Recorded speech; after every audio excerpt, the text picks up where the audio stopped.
இறுதி தீர்மானங்கள் எடுக்கிறது சாப்பாட்டுக்கு போகும்னு சொல்லிட்டு எடுக்கிறது. இன்றைக்கும் அதான் நடந்தது. இதே போலதான் தேர்தல் நியமன குழுவுக்கு நடந்தது. இது இந்த செயலாளர் இருக்கைக்கு இந்த கட்சிக்கு இவ்வளவு மோசமான நிகழ்வு நடந்து கொண்டிருக்கு. தலைவரை நீக்கும் அதிகாரம் இந்த மத்திய குழுவிலே எவருக்குமே இல்லை.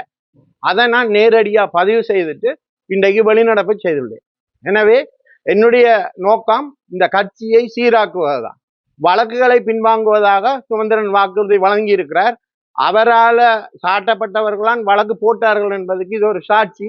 எனவே அவர் அந்த ஆக்களை பின்வாங்கி அந்த வழக்குகளை பின்வாங்கினா நானும் வழக்குகளை பின்வாங்கி பொதுச்சபைக்கு போறதுக்கு தயாராகத்தான் இருக்கிறேன்.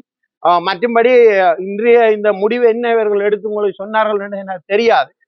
தலைவரை தலைவர் பதவியிலிருந்து நீக்க முடியாது. நாங்கள் கேட்டுக்கொண்டது தலைவராக இருக்கட்டும், அதில் தலைவர் கூட்டங்களை நடத்தட்டும் என்று.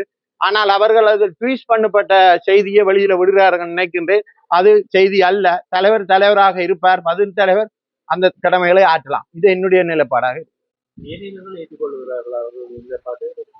தொடர்ச்சியாக பலர் வாக்குவாதம் செய்தார்கள். கடைசியாக ஒரு முடிவுக்கு வர வேண்டும் என்ற அடிப்படையில் சிலர் செயல்பட்டிருக்கிறார்கள். நான் ஒரு தனி மனுஷனாக அந்த நியாயமற்ற செயல்பாட்டுக்கு பின் செல்ல முடியாது.